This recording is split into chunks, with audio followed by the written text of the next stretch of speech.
Welcome to the new health. As people are getting sicker at younger ages, we are bringing thought leaders that are revolutionizing healthcare in their fields here to speak with you about how they're changing the world right now. I am your host, Jessica Preston. Back with us today is Josh Rimany, pharmacist and turned functional medicine provider who is also training pharmacists to help people with wellness and healing. Welcome back, Josh. Thank you so much for having me back, Jessica. This is so much fun. I'm having so much fun. I love that all of the nuances we're getting into, and today I want to get right back at it. We had talked about your Wellness Made Simple, which is diet and lifestyle labs, supplements and labs. Mm-hmm. And part of that lifestyle factor you had mentioned before was environmental. And I know that people think environment, okay, there are toxins in the air, but I don't think they're really thinking about it the way you're thinking about it. I'd love for you to share with us. Sure. One of those major pillars of well-being is the end one, which is environmental well-being. Well, what does that mean, right? As it relates to the diet, lifestyle, supplements, and labs. So our environment, the things around us, affect our well-being. So we're in a toxic environment. Like we understand that our bodies are interacting. We talked about stress and how it interacts. So the environment is perceiving the stress. Yeah. So those well-being pillars are all affected by our outside environment, but also our inside environment. Okay. And so there's this new concept. The old thinking was, I have the genetics for this. I have the predisposition for heart disease, for diabetes, for cancer, right? Mm-hmm. But the new thinking in the functional lens, in the wellness lens, is your environment doesn't dictate, your genes don't dictate your environment. Mm-hmm. The environment dictates the genes. And so how do we turn on the right genes? Because we all have the anti-cancer properties in us. There's cancer running in our cells all the time. Our immune system's figuring it out and getting it through. So this concept called epigenetics is all rooted around how do we put on the good signals to do the right things in our body and innately help our body do its own thing, right? Heal its own self. Mm-hmm. And what are the bad signals that are turning on the wrong genes and moving down that effect? So now we know that what we do with our diet, lifestyle, supplements, and some labs can affect our genetics for the good way. Okay, and I love this. I love epigenetics. We've talked a lot about epigenetics, and I'd like to make this a little simpler for our audience. That, to me, the simplistic part of all of this is we think that the genes dictate our health, but it's actually the opposite. What we know now, which is backed by science, is that what we do affects the genes. Now, we know that there's genetic abnormalities and offshoots for specific diseases, but diabetes, cancer, all of those things can be turned on the right way with what we do. So that is, if I had to do anything to get people to really realize, it's not the genes dictating your health. It's not the predisposition for all the things you're going to get. This is the old thinking. Mm-hmm. The new science-based thinking is what you do affects your genetics, and that is the trigger, the signal to the genetic profile within each one of us, our unique profile for moving in the right genetics. So nutrigenomics, pharmacogenomics, functional genomics, which is the new functional medicine. It's moving into the space of not what we're going to. So just think of it this way. Your possibility for health is not dictated by your genes only. It's actually the difference. So this is incredibly empowering for people, I would think. I mean, I know it is for me when you can tell people there are things you can do, get your genetic profile, and there are things that you can do that can actually optimize your health through your lifestyle when you get that test done. Well, what I love about pharmacists is we've survived in medicine without labs, right? You come to the pharmacy, you don't come to me with a bunch of labs. You come to me with a diagnosis, and I got to figure out what I can do to treat you for that. So the pharmacy of the future is we can do a genetic profile on you now for a couple $100. you can actually fine tune through AI and all. The other piece is here. It's not one gene that does this.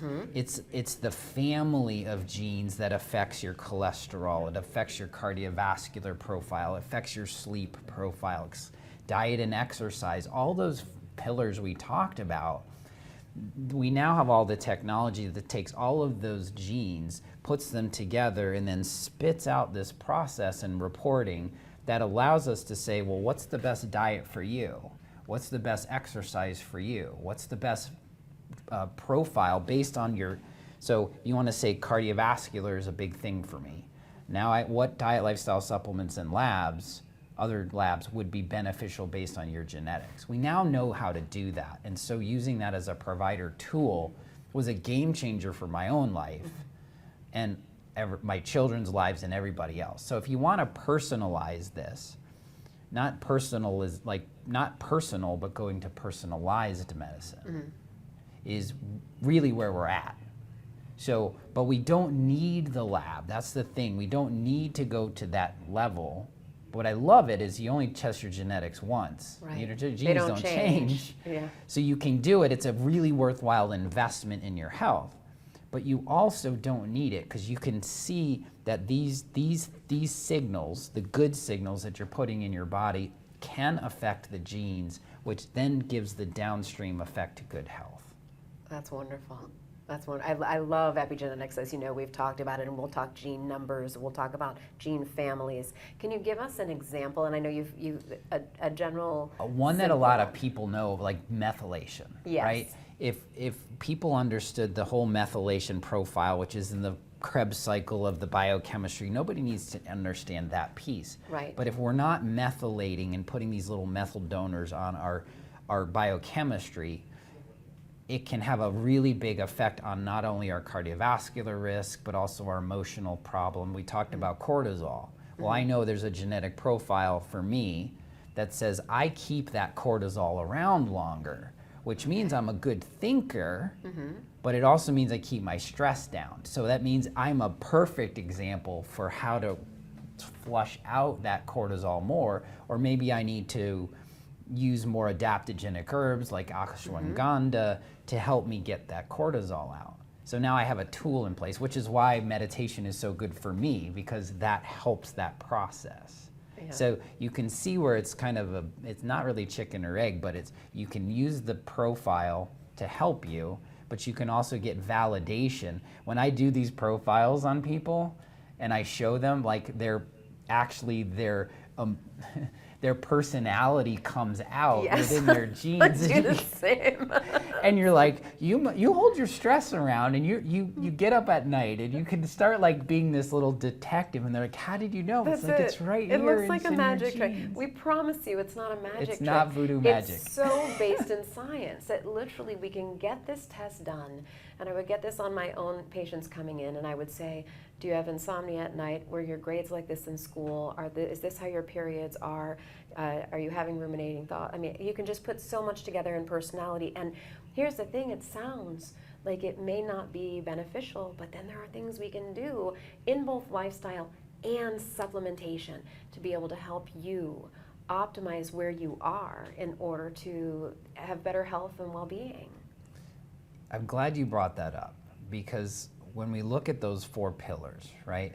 Supplements and labs, I can help with. Like, I can see the profile, I can personalize it down to your genomics. These are the supplements you need for this.